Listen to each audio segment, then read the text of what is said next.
Have you ever listened closely to the sound of steel when it possesses a consciousness? I do not mean the simple clanging of industrial machinery, but the terrifying rhythmic breathing of a metal beast that has come alive.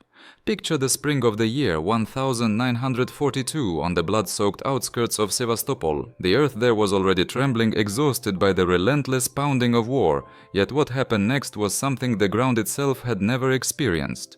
Men, horses and armored tanks all froze in unison as a sound began to rise from the horizon, a grinding tectonic roar that sounded less like a weapon and more like a mountain trying to tear itself free from the bedrock. Then the sky would ignite with a blinding flash, and somewhere exactly 20 kilometers away from the German positions, an entire section of a hill would simply vanish into the ether. It was not merely destroyed, it was erased from existence as if a god had wiped it from the map. The soldiers in the trenches whispered of the god of thunder or the onset of the apocalypse, but high in the command bunkers they knew the true name of this horror Dora. This was the Schwerer Gustav, the heaviest artillery piece ever constructed by human hands, a weapon that struck terror, not only into the hearts of the enemy, but also into the very souls of the men who operated it. Decades later, military historians would argue endlessly about the logic of building a machine that fired projectiles weighing more than 5 tons. Why did brilliant engineers allow such a monstrosity to exist?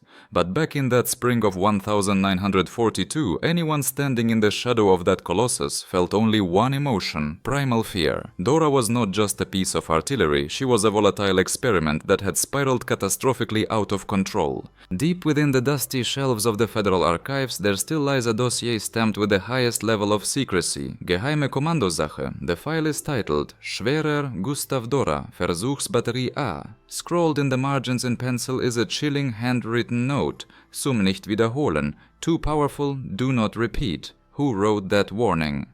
Was it an officer, a mechanic, or someone who witnessed the metaphysical consequences of the first discharge? We may never know, but as we explore on my channel, this document is where our true story begins. When the engineers at the Krupp company received the order to create a Wunderwaffe or miracle weapon in the year 1939, no one realized just how literal the word miracle would become. The Reich Minister of Armaments Albert Speer would later confess in a moment of candor, "We were not building a cannon, we were building a symbol. Only later did we realize that symbols can also kill." The statistics were staggering. Dora weighed over 1,300 tons. To move this Leviathan, the army required 2 parallel railway tracks and a dedicated crew of 4,000 men working in shifts. She fired shells that weighed nearly 7 tons each, sending them soaring over a distance of more than 40 kilometers. Every single pull of the trigger cost as much as the budget of a small town, and with every thunderous roar, the firing crew lost a year of their life expectancy. However, none of this appeared in the official reports. The paperwork simply stated system operational, mechanism functioning, and at the bottom a small benign stamp checked by medical service, crew condition satisfactory. That word satisfactory was a bureaucratic lie masking a horrific reality. It stood for soldiers who were left deaf, blind and shaking uncontrollably from the vibration, men who could not speak for days after a volley, because the sound of Dora did not just assault the ears, it liquefied the internal organs. In the spring of 1942, under the skies of Sevastopol, this monster entered combat for the first time. Officially, its mission was the destruction of Soviet fortifications in the Mackenzie Mountains. Unofficially, it was a test of a dark hypothesis. Could Dora penetrate concrete shelters 6 meters thick and burrow through 30 meters of solid earth? Could conventional artillery become the destructive equivalent of a tactical nuclear strike before the atom bomb even existed? The first 6 shells landed in the sea, requiring a massive calibration. The 7th shell fell near Severnaya Bay. According to the German engineering reports, the projectile punched through a concrete ceiling 6 meters thick, traveled through another 30 meters of bedrock, and detonated inside a subterranean ammunition depot. The resulting explosion was so cataclysmic that observers 20 kilometers away felt a physical blow to their chests. No one had expected a kinetic weapon to be capable of such devastation, not even its creators. The battery commander, Colonel Reinhard Stolz, wrote in his private diary, "After the 7th shot I saw fear on Dr. Krupp's face for the first time. He was not looking at the target. He was staring at the gun itself. I realized then that he does not fear the enemy, he fears the thing he has built." At that precise moment, Dora ceased to be a mere weapon and became an anomaly. Every discharge caused the tectonic plates beneath the carriage to shift. The massive steel rails twisted like licorice and the metal of the gun carriage groaned under stresses that defied calculation. The recoil was so violent that after the 5th day of firing the entire mounting system had to be replaced and the targeting angles recalculated from scratch. On the 22nd day of the trials, a physician in a pristine white coat arrived at the battery bearing credentials marked Medical Service of the Wehrmacht Special Clearance. He examined the firing crew and found that out of 40 artillerymen, 15 suffered from partial hearing loss, 8 showed symptoms of severe internal hemorrhaging, and 2 had simply broken under the pressure, their eardrums ruptured and the blood vessels in their eyes burst. On that day the commander penned a phrase that would later be scrubbed from the official war logs: "The monster devours its own." Yet the order remained: Dora must continue to fire. The High Command demanded results, and the engineers remained silent. They knew that admitting the weapon was physically unsustainable would mean the end of their careers or worse. If they stayed silent, hundreds would die, but the project would survive. They chose the latter. With every subsequent shot, the environment around the battery began to mutate. The sand fused into glass, the grass incinerated instantly, and the ground became coated in a thin vitreous crust. Years later, geologists examining the site would find evidence of soil sintering consistent with temperatures exceeding 1000 degrees Celsius. The official explanation was high friction from the muzzle velocity. The unofficial explanation pointed to an unknown chemical composition in the explosives, based on experimental forms of TNT and magnesium, a compound that was never used again. In the intercepted cipher telegrams of the Southern Front headquarters, a cryptic phrase appears: Dora fires with additional charge B. What was charge B? It does not exist in any technical manual. There is only a pencil note in the margins, nicht für reguläre Nutzung, not for regular use. It seems that even the Germans were terrified to use it more than absolutely necessary. When Dora was being transported towards Sevastopol, the locomotive engineers received bizarre instructions. Do not approach the platforms closer than 100 meters. Do not look directly at the barrel when it is in the transport position, and absolutely no photography. There was a prevailing belief that even in its dormant state, the cannon emitted a strange magnetic field. Repair logs confirmed this suspicion. Compass needles would spin wildly when mechanics approached the breach closer than 3 meters, and no one could offer a rational explanation. After the war, Soviet engineers discovered a damaged report in the Krupp archives, its edges charred by fire. It stated electromagnetic effect on instruments is unpredictable. Devices behave as if in a severe thunderstorm, even when the sky is clear for a radius of 100 kilometers. The likely cause is residual magnetization of the barrel. That phrase residual magnetization sounds innocent to a layman, but to a physicist it implies the impossible. It meant that inside that massive barrel processes were occurring that violated the classical laws of thermodynamics. The gun was not just firing metal, it was distorting the space around it. By the end of June 1942, Dora was frozen. The official reason given was barrel wear. The unofficial reason was the command's growing dread that the next shot would not expel the shell, but would instead detonate the gun itself. The machine was dismantled, loaded onto heavy-duty wagons, and sent back toward Germany. However, en route near the station of Stavisky in the dead of night, and without witnesses, half of the train simply vanished. Documents claimed the parts were routed to Thuringia for repairs, yet no German factory ever recorded receiving them. Instead, the Bundeswehr archives contain a terse report from July 1945, Part A, Part B, and barrel not located, presumed destroyed. But nobody actually saw them being destroyed. This is when the rumors began, whispers that the barrel of Dora was not cut up for scrap but hidden, that by order of the highest command it was transported to the Alps to the underground hangars of the Oberwehr complex, where work was being conducted on a completely different project known as Thor.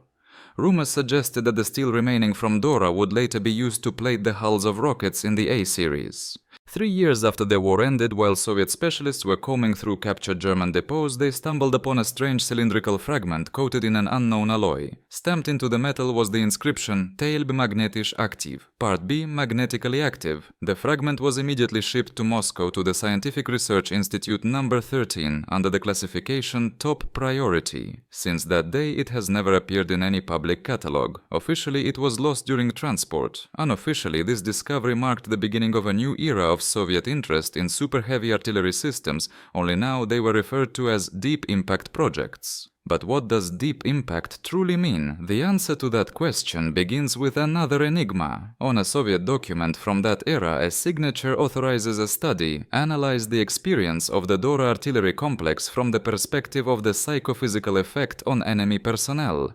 Psychophysical effect. This confirms that the interest was no longer about destroying walls, but about impacting the human mind. This is the moment where the story of Dora ceases to be about a gun and transforms into a story about fear, a fear felt even by those who pulled the trigger. Dora fired not just heavy metal, but something invisible, something that altered space sound and human consciousness. Was it an electromagnetic wave, a resonance of the living metal, or a side effect of that mysterious explosive compound?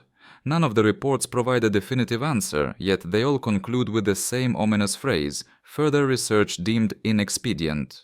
And now a critical question arises for the audience of my channel. If the research was deemed inexpedient, why did the USSR 20 years later begin construction on something strikingly similar under the codename Object S? And why are the documents regarding this object still sealed to this day? This is merely the tip of the iceberg, because deeper in the archival files the name of a man appears, a man feared even by the creators of Dora, an engineer who vanished into thin air in May 1943. His name was Walter Hausermann.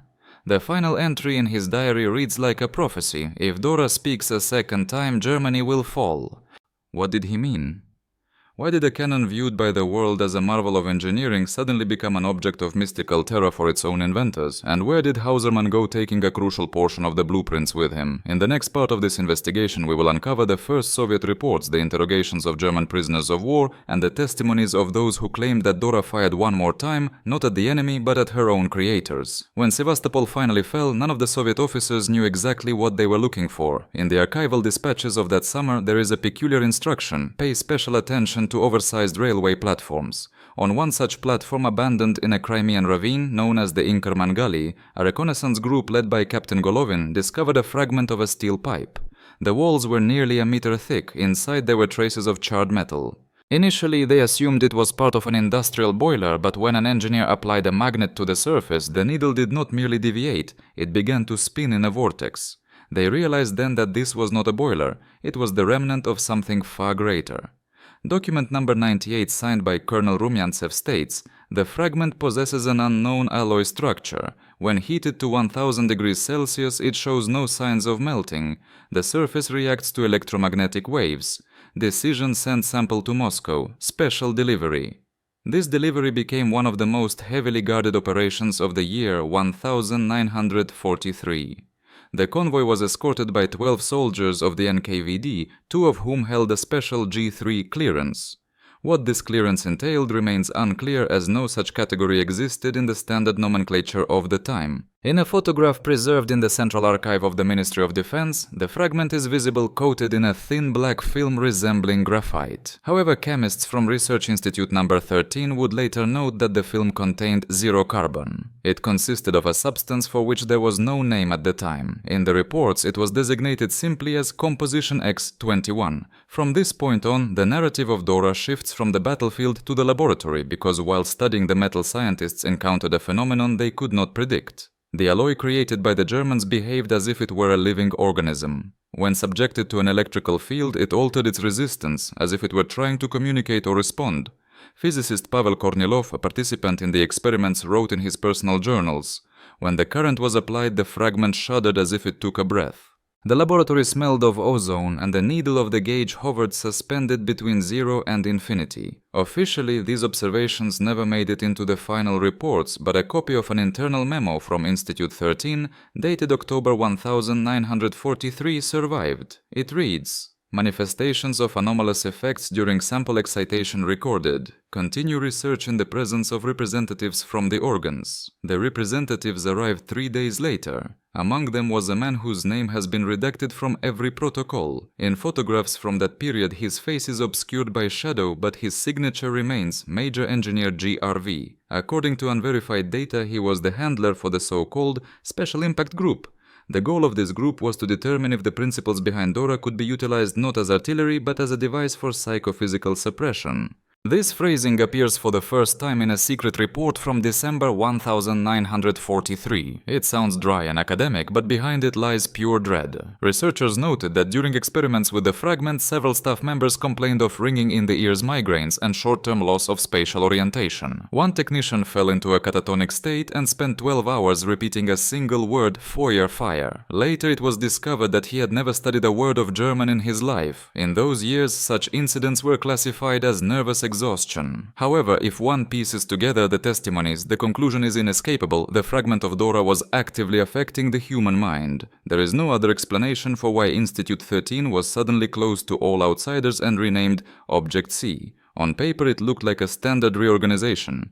In reality it was a shift in research vector from ballistics to biology. In the spring of 1944, a new apparatus was lowered into the basement of the laboratory. It was a massive cylinder equipped with a system of coils and generators. The official name was the Electromagnetic Resonance Unit, but the engineers quietly referred to it as Baby.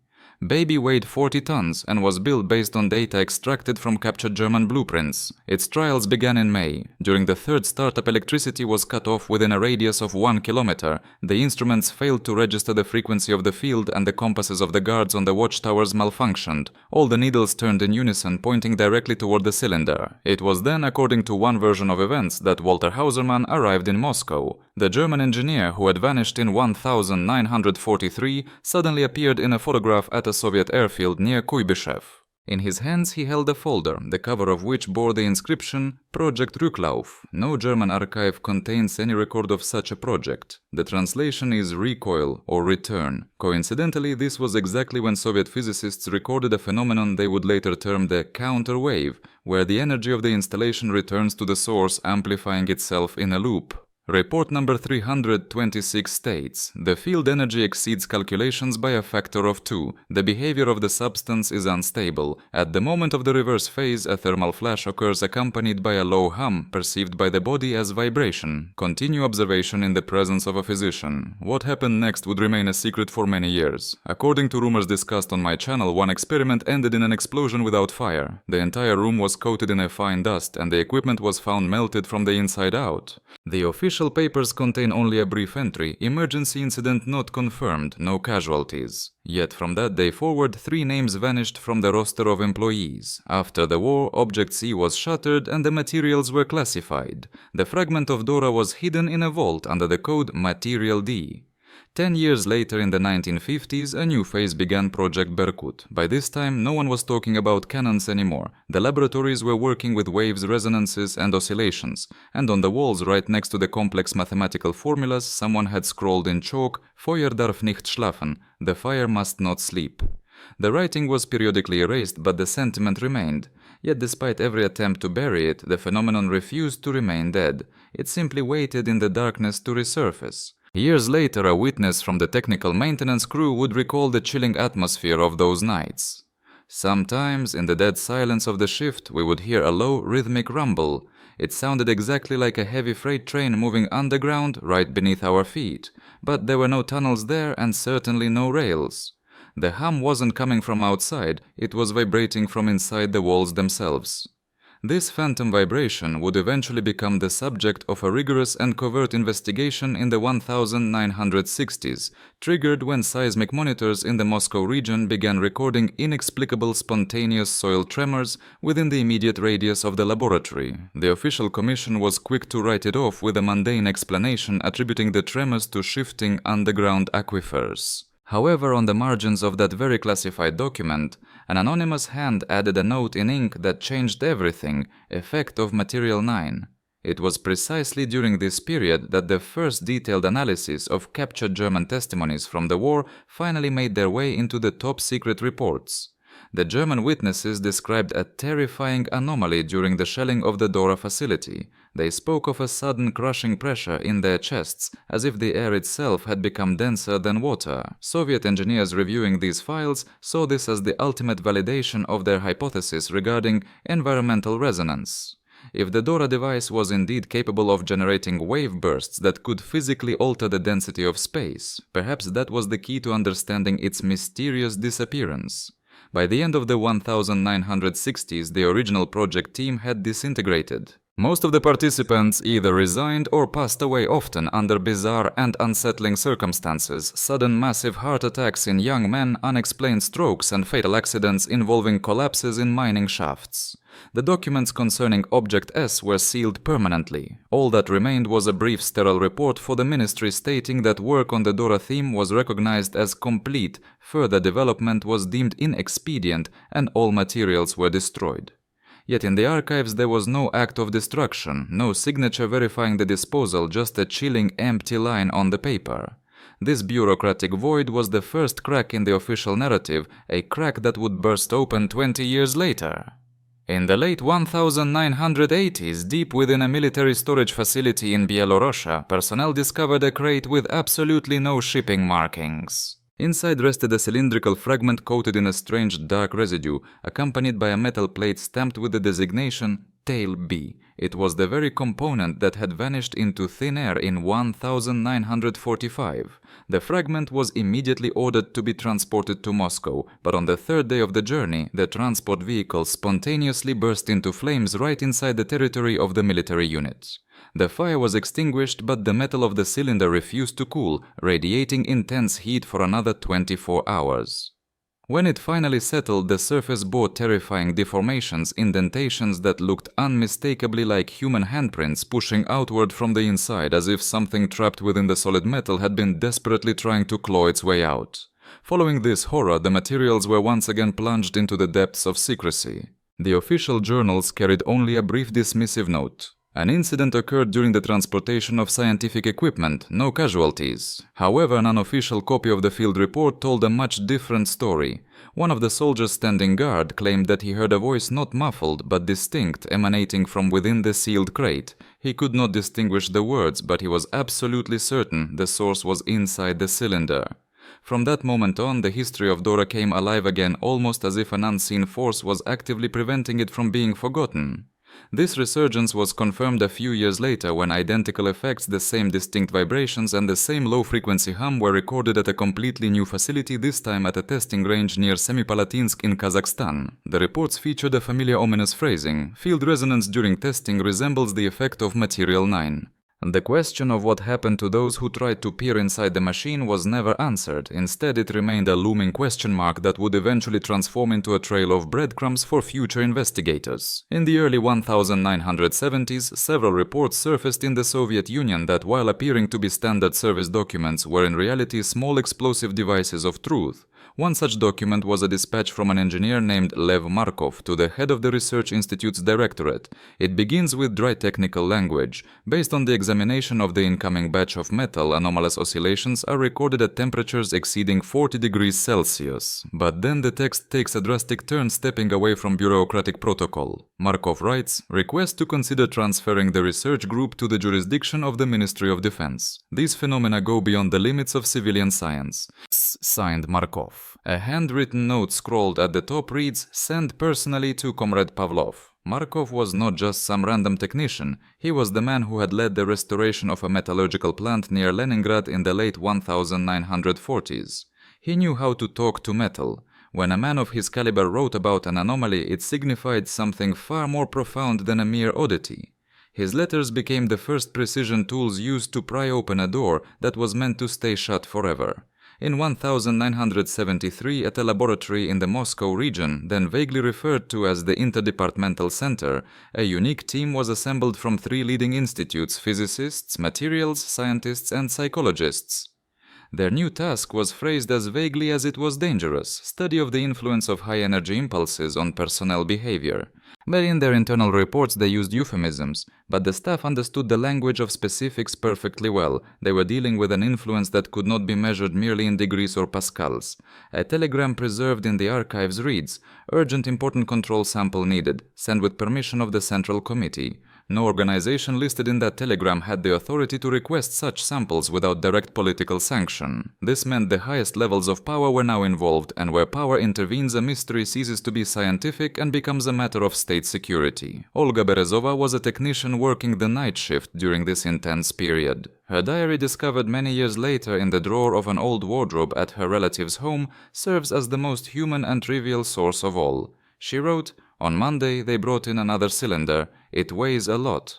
I mean, it feels like there is nothing inside, yet it is incredibly heavy. When we are near it, my head starts to split with pain. I think it is from the noise of the generators. I don't tell anyone, but I'm afraid." Olga's pages were small sparks capable of igniting a vast forest of dry, official documents. In 1974, a phrase appeared in the margins of a service memo that would later become key to the entire secret corpus' subjective perception of the field. These were dry words, yet they encapsulated an entirely new science. They were attempting to measure that which could not fit into standard instruments. Psychophysiologists began testing volunteers, cadets, engineers, and contract prisoners. The results were never published, but a single phrase survived in a transcript. The human organism upon prolonged exposure demonstrates signs of cognitive desynchronization. In other words, people began to hear and perceive the world fundamentally differently. During this same period, reports of disappearances began to filter in. There were no loud headlines, just brief entries in the attendance logs. Did not report for work. Temporarily absent. Recalled to another unit. Among the vanished were 3 staff members from the control department of the Moscow lab, a metallurgical engineer from a Urals institute, and a young psychologist who had lectured on analytical psychology. Their names remained in the documents, but the lines following them were left blank. Later, when historians would attempt to trace these people, it would turn out that their bodies were never officially found, yet their names disappeared from the registry on the exact same day the personnel count was reduced in units working with the fragment. Then came another phenomenon, fields of anomalous memory. In the reports of the security officers, a bizarre term began to appear. They noted that in the warehouse where the material was stored, chronological accounting failures were observed. Objects moved without any external physical force. Security cameras would record static images, yet the magnetic tape would later reveal a crescendo of noise and sounds that did not match the reality of the recording. Practically, it looked like a technical glitch or a hoax, but for the specialists it became obvious that something was wrong with the material on an informational level, not just a physical one. By the mid-70s, an initiative codenamed Operation Shadow was launched. This was a series of raids on military warehouses and closed workshops aimed at verifying the safety of materials and preventing leaks. In the reports from department heads, one can read documents bear traces of corrections. The ink does not match in character. Pages have been torn out intentionally. Operation Shadow was not so much destroying traces as it was systematizing them, creating a new order out of the chaos of the old experiments. One internal audit protocol contains an astonishing, almost compassionate phrase: "The work was conducted by people with unstable psyches." Sometimes they wrote poetry in the margins of the reports. Who exactly did this is not specified. Psychologists of that time noted that prolonged work with these fields and resonances resulted in creative outbursts, irrational habits, and symptoms of personality displacement in the research group. The experiment was affecting not just the body but the very identity of the observers. It was then that the name colonist appeared in the reports, which was the internal code name for Project Arcade. This was not a project about cannons or fuel. It was a project focused on the application of resonance for tactical manipulation. The stated goal sounded noble, lowering the moral and psychological resistance of the enemy. However, the documents also contain far more grounded and sinister formulations. Control of group behavior, initiation of panic in enclosed spaces, and induction of rhythmic oscillations causing coordination failure. All these texts were signed with the same set of initials that had appeared in the earlier files. Toward the end of the 1970s, a researcher from the Urals named Pavel Korneyev sent a report to the main directorate requesting an independent expert review. In it, he described his observations in vivid detail. During tests at extreme levels, a low agitated hum is audible. The skin on the hands becomes covered in microscopic dots. Instruments record a spike in the background field, and subsequently the test group begins to experience shared dreams. The leadership rejected the documents outright. The response was brief. Work is in the interests of defense. All conclusions are classified. Excessive publicity is inadmissible.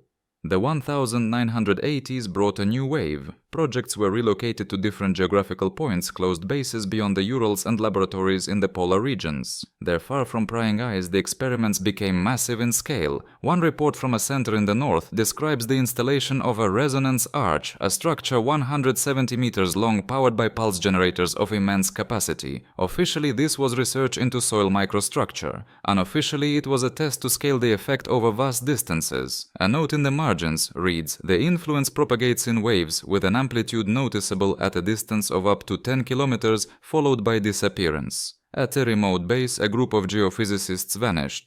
An act was drawn up for the case. A number of individuals departed without explanation. The column for reason for departure remained empty. Then a postscript from the deputy chief appeared in the journal: "Suspend further work until the condition of the personnel is clarified." And that was it. The staff was reduced, parts of the archives went into closed funds, and access was strictly limited. Parallel to this, the number of witness testimonies from construction veterans and warehouse workers grew. They told stories of nighttime hums that could not be blamed on machinery, of light flashes that caused the blue eyes of local animals to change color, and of people returning from business trips, not quite the same as when they left a forgotten name, a lost habit, a fractured memory. These stories never made it into the official protocols in their entirety, but fragments lingered in personal letters and diaries. By the end of the 1980s, new names appeared in the files, no longer engineers but high-ranking officials who eventually gave the order to close the archives on the topic forever. Among the signatures were surnames that would later become symbols of perestroika and the struggle for power. One could read this as a standard bureaucratic operation, but one must remember that every close meant no one will know why people died or who benefited from it. And yet there was a crack. In 1989, an elderly engineer who guarded the funds secretly copied a portion of the documents and left them with a historian friend. Among them was a manuscript describing what was forbidden to be spoken aloud. Unwanted intrusion into the human psyche can lead to irreversible personality changes. We observe the formation of a collective scenario where individuals begin to act according to a single template. The signature was a conditional cipher, later decoded as the initials of the project known in circles as Arcade. This fragment is the first thread leading from the gigantic mechanical machine of the 40s to a network of experiments that in subsequent decades turned the idea of field influence into a tool. If previously we spoke of a cannon that frightened its own crew, now we are talking about a system where the weapon ceased to be mere matter. It became the link between the body and behavior, between the factory and the mind. But there is one more document that concludes this period and shifts the investigation to a new level. It is a short note found in the personal file of one of the leaders of the Scientific and Technical Council. Deadlines. Preparation for the public testing stage is postponed. The risk of information leakage is too great. Decision made. Control strength and transfer to the disposal of the main directorate. The signature is brief without a surname. Beside it sits the state seal. Something always remains between the lines, even in the driest of papers. When sheets are folded into a folder, someone types a resolution, someone signs it, and the space above the signature fills with the unspoken. It is in this void that rumors begin to grow, rumors that years later turn into documents. In the mid-70s, a mark appeared on a map close to general use, Kamenka Field Complex. On the map it looked like a mere dot in an ocean of forests, but in the protocols of those years it was designated as the place where the final decision on the new direction of research would be made. The message from the directorate was short: create an experimental zone, isolate the population, ensure complete secrecy. Below the signature was a surname that was later marked in the list as not subject to disclosure. The first person to truly see what was happening in Kamenka was an electromechanical engineer named Anatoly Mikhailov. He arrived from the institute with a suitcase of instruments and a modest notebook for calculations. In his personal notes found after his death it is written: "New material arrived, unusual dense magnetite, but by structure not a metal, but something that resists attempts to describe it. A plate with a code. People around speak in a peculiar way, a flutter in the chest during the first days. In these lines there is no panic, only surprise, and it is precisely this surprise that would soon turn into fear." Kamenka was not the only place. Laboratories were simultaneously opened in remote valleys and at stations far from the highways. The project received the code name Meridian. Its leaders chose a different strategy. Instead of isolated tests, they opted for a gradual increase in power from small coils to arcs, from experiments with individual samples to installations affecting hundreds of meters. Unlike the early attempts, the main goal now was not to break concrete, but to alter the behavior of the space around it. In reports signed by local chiefs, a series of warnings can be read: avoid the presence of people within a radius of influence greater than a minute of a degree, regulate exposure time, provide medical service. These phrases forced scientific boldness into the bureaucratic form of precaution, but in practice they meant one thing: the engineers began to feel that the experiment was behaving not like a device but like an organism. The first serious incident occurred at twilight in July. The protocol lists it as Incident Number 1 Unforeseen Field Reconfiguration. Witnesses described an unusual effect. Instruments recorded a periodic impulse similar to breathing. Those standing closest reported a sensation of heaviness in the chest as if the air had thickened and the rattling of glass in the windows caused by no wind. One of the operatives wrote rumors of sounds resembling a distant bell, but not musical, rather a tone that cannot be matched. After the incident, 3 employees went on leave due to health conditions. 2 were suspended without explanation. 1 wrote a resignation letter and left for his hometown. The letter with his signature never made it into the file. In the archives there is only a note, document seized. Parallel to the technical data, a different kind of history was being written, one that would be investigated further on my channel as more evidence came to light. The clinical sterility of the medical reports could not conceal the creeping madness that had begun to seep into the facility's daily operations. Amidst the dry technical jargon, a terrifying anomaly in human behavior was taking shape, a phenomenon the staff doctors eventually categorized under the chilling label of synchronous anxiety syndrome. These were not isolated panic attacks, they were mass events. The logs detailed impossible occurrences where entire shifts of personnel separated by walls and duties would succumb to paralyzing terror at the exact same second, moving with uncoordinated puppet-like jerks and chanting a single foreign word in unison, a word none of them knew or understood once the trance lifted. One particularly disturbing security card dated from the late winter shift noted that at exactly 2 o'clock in the morning, a patrol of 3 men simultaneously reported witnessing a blinding, impossible light pulsating from deep beneath the solid earth. Another dossier revealed that for 48 hours straight, the morning shift suffered from total spatial disorientation. Reaction times plummeted, and the collective ability to solve basic engineering equations degraded by no less than 30%. Yet far away in the capital, the bureaucratic machine demanded progress. Moscow did not care for ghost stories. They wanted efficiency charts, yield calculations, and neat formulas that could be signed, stamped, and buried in iron filing cabinets. Consequently, the project leadership sent a brief sanitized dispatch to headquarters. Tactical influence efficiency is satisfactory. No direct evidence of infrastructure damage. Recommendation: expand operational phases. A signature from a hand much higher up the chain of command authorized the request, and it was at that precise moment that the magnitude of the experiment spiraled into something far darker. In a report drafted on a bleak late autumn evening, a seemingly innocuous phrase appeared, one that would later define the tragedy: create a neutral zone to monitor psycho-emotional reactions under direct exposure.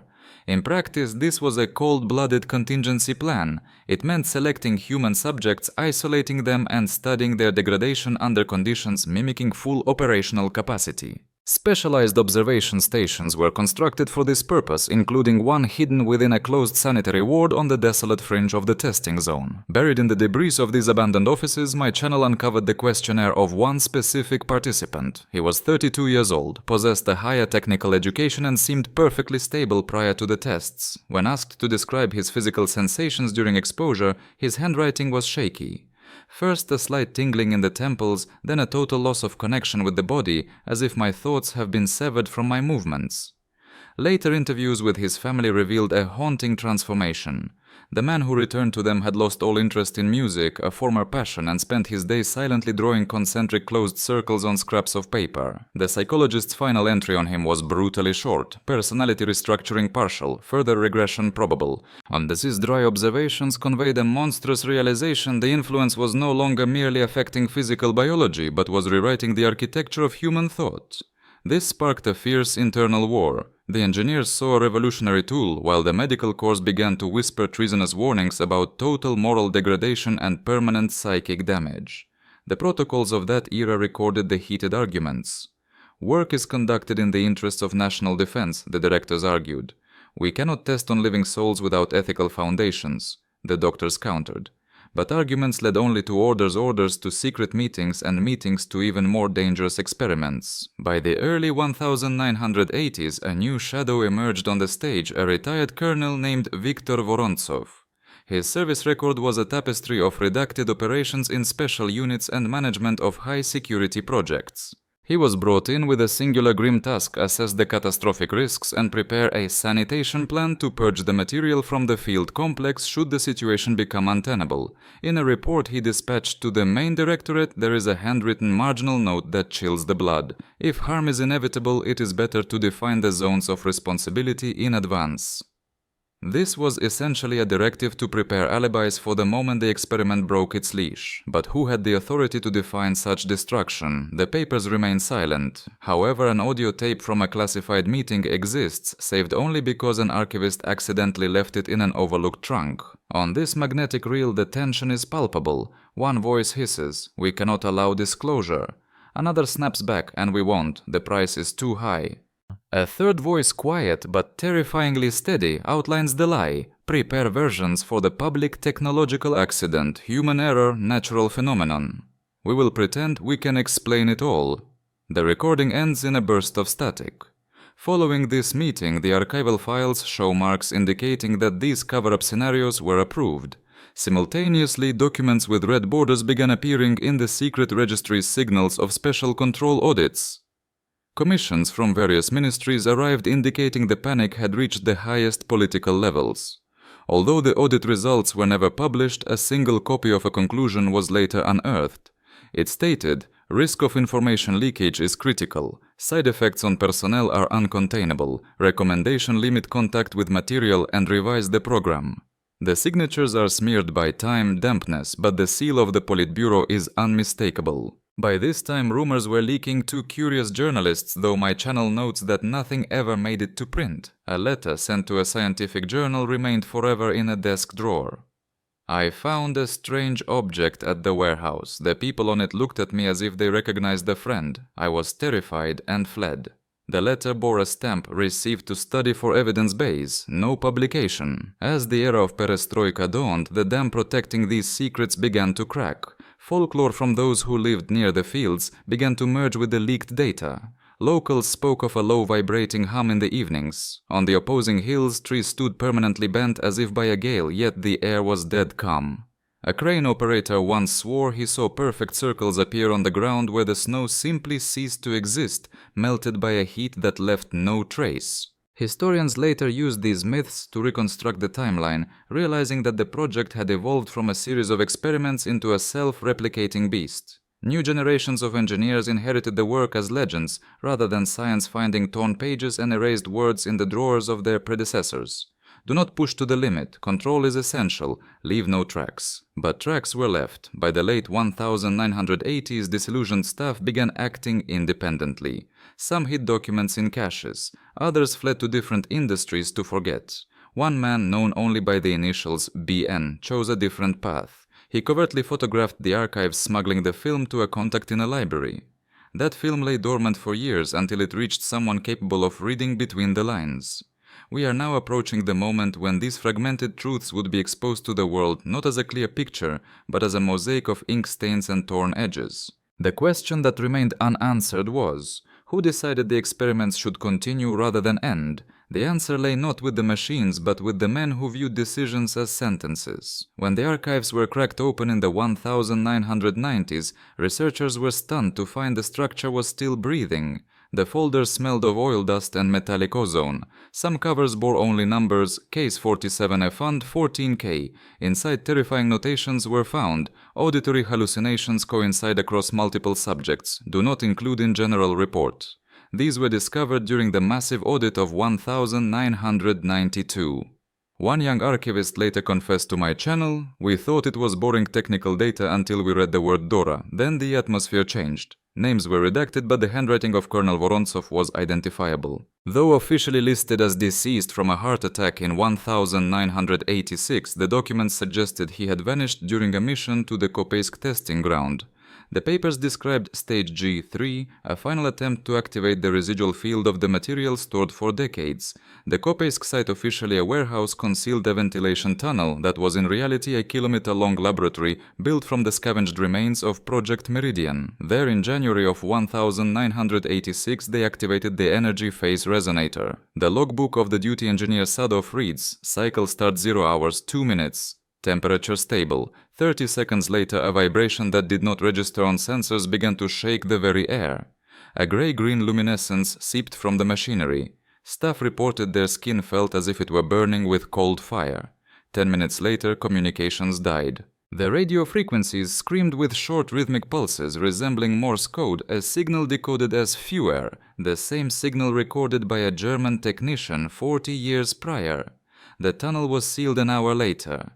The official story claimed a power failure, but hospital records show 3 men admitted with internal tissues that had been liquefied by sound waves despite their skin remaining unbroken. Vorontsov disappeared shortly after. A year later, an anonymous package arrived at the archive containing a magnetic reel and a note, "Do not play, only read the spectrum." When analyzed in Moscow, the static on the tape revealed a hidden structure. It wasn't just noise, it was a language of frequencies repeating the word Dora with increasing intensity. How this was recorded when the tunnel microphones had been destroyed remains a mystery. In the mid-90s, secret councils decided to destroy Material 9 and the remnants of the project. However, the inventory was incomplete. Of 6 containers, 2 had vanished in the 70s. Theories suggested they were moved to the Baltic region to radar installations near Klaipeda. It was there in 1996 that anomalies struck. Technical logs reported that field spikes occurred nightly, mimicking a thunderstorm in clear weather. Equipment turned itself on. Monitors displayed spectral bands resembling human speech. A security guard reported a metallic hum from a subterranean block where the temperature was 10 degrees hotter than the surface. Inside, he found a container marked Tail C, covered in frost. Photos of this object vanished, leaving only a photocopy labeled Unidentified Artifact of the Cold War. Meanwhile, the Kamenka effect became a whispered term in the Ministry of Defense, blaming the old project for unexplained disasters, transformers exploding in the Arctic navigation failures over the Baltic, and radio bursts matching the frequency of Material 9. In 1999, an order for total closure was signed, yet a pencil note in the corner of the final decree read, "Resonance has not been extinguished, it is sleeping." Official history stops there, but the unofficial chronicle continues. Engineers in the 2000s reported steel structures ringing in the night and magnetic media being wiped clean as if the sound had been eaten. If this is a coincidence, it is mathematically impossible. The project did not end. It retreated into the archives, into the metal, waiting for a catalyst. Nothing lasts forever except secrets kept to ensure silence.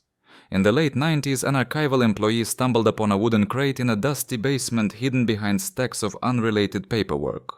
There were no inventory numbers, no stamps. On the lid, barely visible through the grime, was a single word burned into the wood, Rücklauf, a German word. This sensation is all too familiar to anyone who has ever spent time sifting through the decaying yellowed documents of the war era, searching for truths buried under layers of bureaucracy and ash. The concept was labeled simply as the return, yet no one could specify exactly what was intended to come back. Inside the container lay a singular metallic plate, appearing as though it had been torn from the hull of some incomprehensible scientific instrument. One face of the metal was scarred with the heavy soot of high-temperature combustion, while the obverse bore deep methodical gouges, as if a desperate hand had attempted to scrape away the surface material to hide a secret. Accompanying this debris was a terse note scrawled in pencil, the graphite fading but legible. "Do not switch on without field calibration, effect unpredictable." The signature was illegible, a mere jagged scroll reduced to the initials VN. This artifact became the catalyst for everything that followed.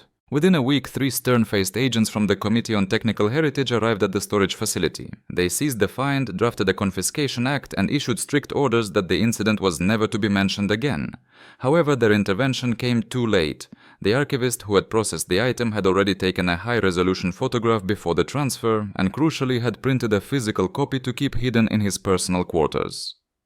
The photograph revealed what the naked eye had missed, a bizarre, unnatural pattern etched into the metal resembling concentric waves rippling outward from a central point toward the edges. When this image was later scanned and subjected to digital analysis, laboratory specialists discovered a hidden layer of data. The image contained digital noise that could not be explained by film grain or defects. It was a pattern of artificial purity, perfectly mimicking the structure of the very same signal that had been recorded decades earlier at the testing grounds near Kopeisk. It was precisely this anomaly that led the Ministry of Defense to establish a temporary commission. Their objective was to verify whether a genuine link existed between the esoteric projects of the war years and the subsequent often disastrous Soviet experiments. The commission was placed under the command of academician Rudenko, a man known for his impeccable scientific reputation but also for his abrasive and difficult temperament. He demanded absolute clearance to all materials, including the sealed personal files of deceased personnel. The resistance he faced was monumental. For 3 agonizing months, the archivists refused him access to Fund Beta. It was only after he sent a direct daring request to the Security Council that he was finally permitted to view 2 specific folders. The first bore the ominous stamp Material 9, Archive Closed. The second was marked only with the handwritten designation 47A. What Rudenko discovered inside those folders compelled him to write a report that remains unpublished to this day. According to the whispered testimonies of his terrified colleagues, Rudenko remained locked within his study for the entirety of the night, turning the brittle pages with trembling hands. When the morning sun finally broke, he emerged a changed man, uttering a single cryptic sentence that would haunt the department for years. We constructed a mirror, but we failed to realize that something was already staring back at us from the reflection. The documents did not speak of ballistics weaponry or conventional energetics. They spoke of a phenomenon referred to in the text as the reverse response of the medium. This was the exact property observed during the firing sequences of the Dora gun. It described a wave that returned to its source. The scientists of that era wrote that under specific conditions the energy did not simply reflect, it remembered everything it collided with. Metal, soil, the very air itself all retained a trace of this energy like a photographic negative. In one of the most chilling protocols there is a strange formulation. The material manifests a reaction to the memory of the human interacting with it. Rudenko had underscored this line with a thick red pencil and placed a heavy question mark beside it.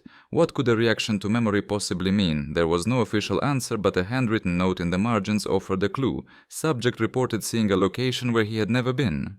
The subsequent pages were charred as if someone had hastily attempted to burn the evidence in a fire. However, a table at the very end survived listing names and dates. The final row read Vorontsov VV, result unstable. Phase response observed, terminate participation. This line shattered the accepted history. It meant that the colonel who vanished in 1986 was not the project manager as previously thought. He was a participant. He was a test subject. A week after these revelations came to light, the commission abruptly ceased its operations. The official reasoning was due to a lack of new materials. However, private service logs mentioned that one of the group members committed suicide. The official version cited a heart attack, but the unofficial report noted a cassette tape found next to the body. The tape contained nothing but a low-frequency drone audible only at maximum volume with a single phrase barely distinguishable within the static, "The echo is alive."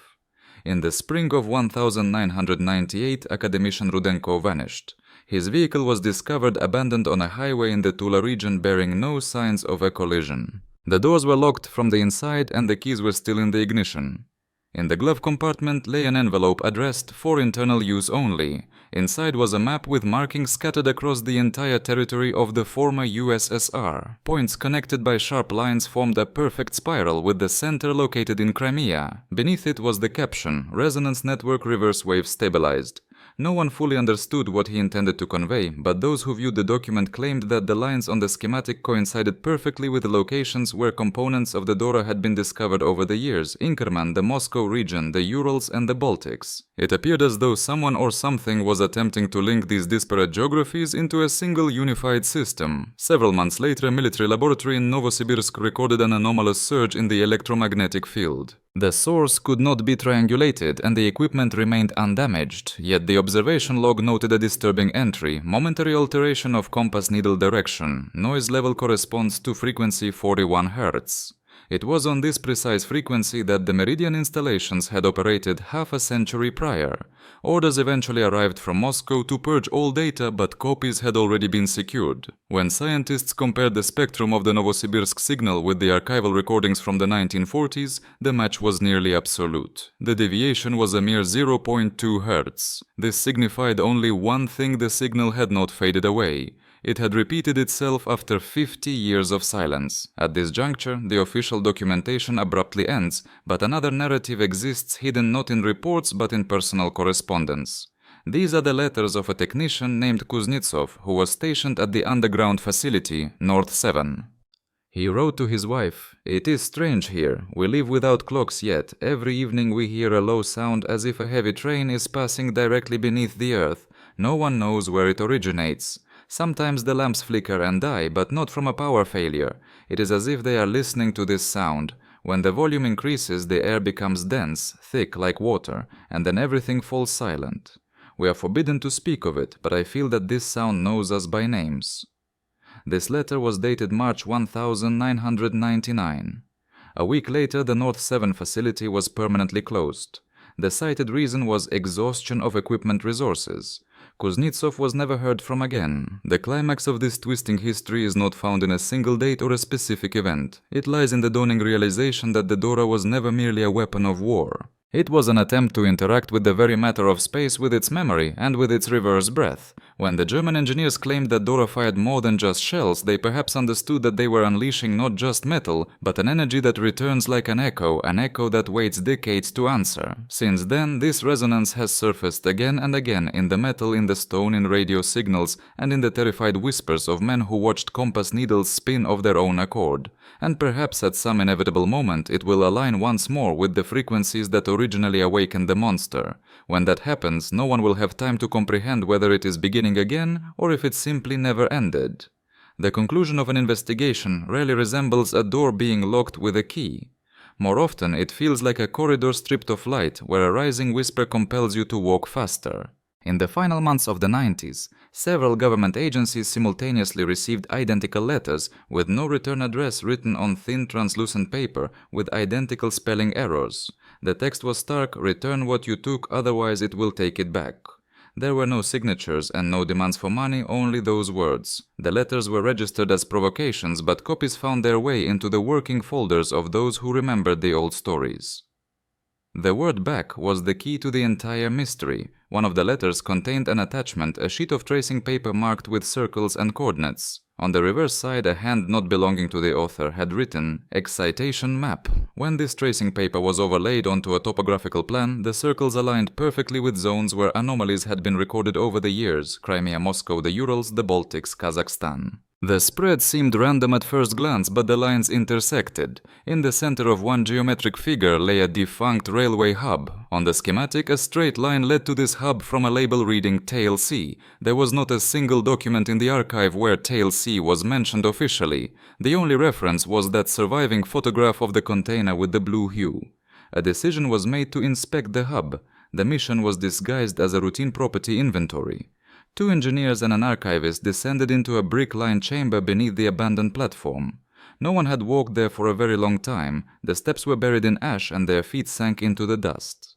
In the corner stood a heavy metal door streaked with rust, emanating a coldness so intense it felt as though the open winter air, not a basement, lay behind it. When they forced the door open, they found a rectangular compartment that was entirely empty. The only features were chalk circles drawn on the floor and an inscription on the wall painted with an old German brush: Rücklaufschacht, the return shaft. Return of what? On the ceiling hung 2 metal lugs for rigging. Perhaps that very container had once hung there. Perhaps it hadn't. There were no papers, no photographs. The personnel had been dismissed long ago, only the chalk circles remained. One engineer placed a cheap dictaphone on the center circle, hit record and left the room. 5 minutes later he returned and retrieved the device. The tape seemed empty. There was no hum, no echo. But at the very end there were 2 seconds of indistinct hissing.